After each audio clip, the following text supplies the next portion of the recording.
On te ment depuis des années. On t'a dit mange moins et bouge plus, ça suffit pour perdre du poids. Eh bien non, surtout après 40 ans. Et c'est là que la question arrive. Est-ce qu'il vaut mieux basculer en keto directement ou rester en low carb?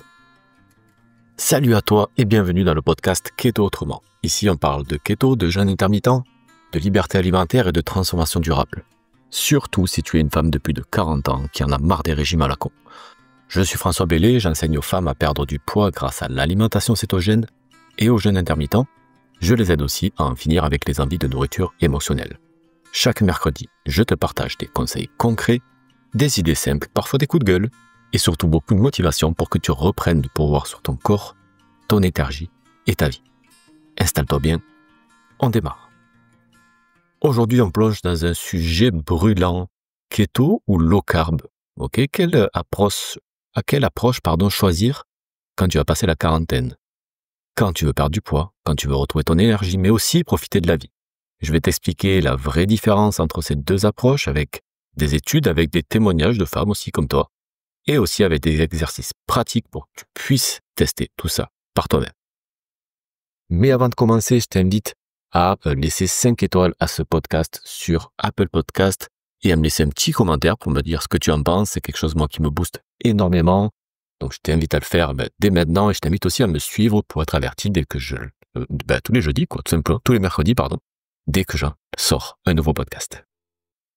Commençons simple. Le low carb, ça veut dire pauvre en glucides. Tu réduis le pain, les pâtes, le riz, les pommes de terre, tu limites les biscuits, tu limites les sucreries, mais tu ne les supprimes pas totalement. Tu gardes encore une petite part de glucides, souvent entre 50 à 150 grammes par jour. Maintenant, le keto. Là, c'est une autre histoire. Le keto, c'est basculer ton corps dans la cétose nutritionnelle.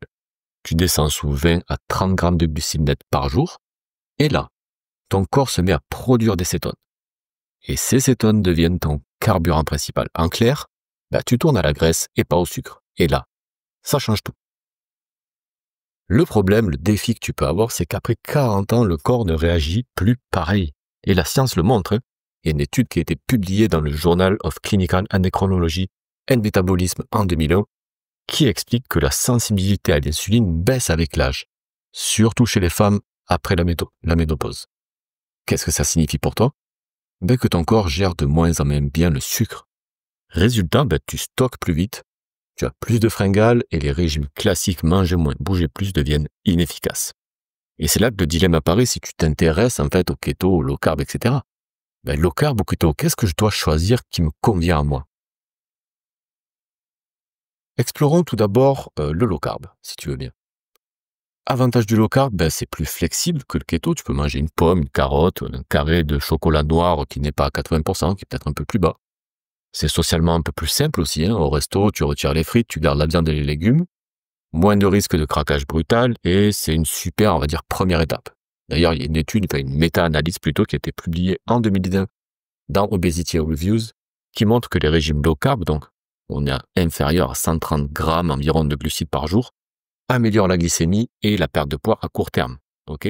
Mais que les résultats peuvent souvent stagner après 6 mois. D'ailleurs, j'ai un témoignage à propos de ça, c'est Sophie, 48 ans, qui est une personne que j'ai déjà aidée par le passé, qui a commencé comme ça en low carb parce qu'elle voulait quelque chose de simple. En un mois, alors elle a perdu de mémoire 3 ou 4 kilos. Elle a arrêté complètement de grignoter l'après-midi, mais au bout de 4 mois, elle n'avançait plus. Elle avait besoin en fait d'un nouveau déclic. D'accord, on va en parler un petit peu plus tard. Les inconvénients du low carb, c'est quoi? C'est des résultats parfois plus lents. Tu restes quand même dépendante du sucre, bien sûr, donc tu peux avoir des fringales.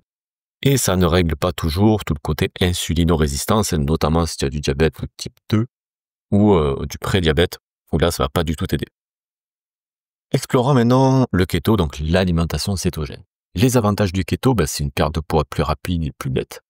C'est moins de fringales, tout simplement parce que ton corps tourne aux graisses. C'est une énergie stable toute la journée, pas de coup de pompe. Et ça a un effet thérapeutique sur la résistance à l'insuline et l'inflammation.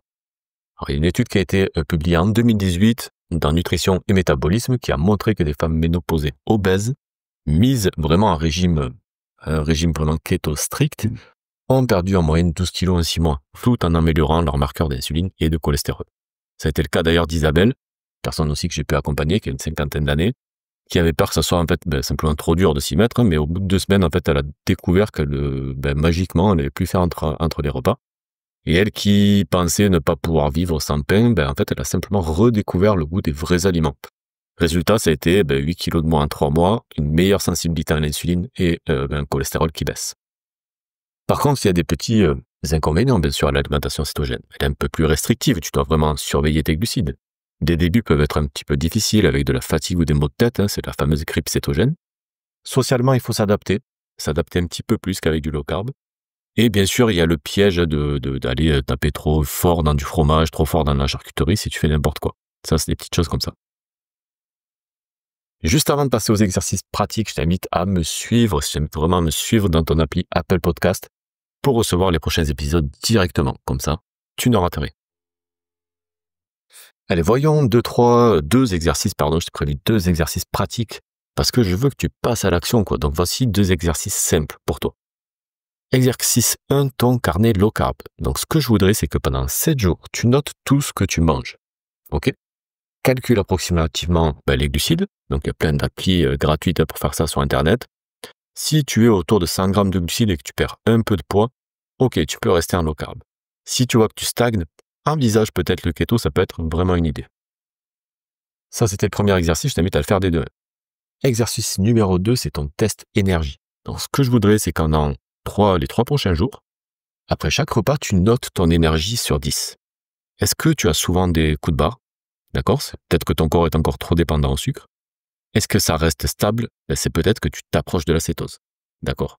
Donc, dans ce cas-là, ça c'est notamment pour les personnes qui vont être en keto, ou en low carb d'ailleurs, en fonction du truc, mais ça pourra te donner une idée un petit peu de là où tu te trouves et ça va te permettre, de mieux comprendre ton corps et donc de décider si tu dois rester en keto si c'est le cas, si tu vois un petit peu comment tu te sens par rapport à ça, ou si tu es en low carb et que tu vois que tu n'as pas forcément de coup de barre, tu peux y rester aussi. Alors keto ou low carb, quelle réponse on peut t'apporter? Alors bien sûr, tu l'auras compris, il n'y a pas de réponse universelle, mais il y a une réponse pour toi. Si tu veux une transition douce, d'accord, que tu veux vraiment d'une alimentation riche en glucides, commence par le low carb pour t'habituer. Si tu veux vraiment un choc métabolique et que tu es hyper motivé, que tu veux aller au défi et que tu veux vraiment aller chercher tous les effets sur la santé, plonge direct dans le keto. Et rappelle-toi d'une chose, tu n'as pas le luxe d'attendre. Chaque mois à hésiter, c'est du poids en plus, c'est de la fatigue en plus, c'est de la frustration en plus, et c'est de la santé en moins. Donc, en résumé, le low carb, c'est une porte d'entrée, on pourrait dire. Ok? Et le keto, c'est un accélérateur puissant. Le bon choix, c'est celui que tu vas tenir en tête dans ta vraie vie. Et tu peux commencer par l'un et basculer vers l'autre. Moi, c'est quelque chose que j'ai fait il y a quelques mois maintenant.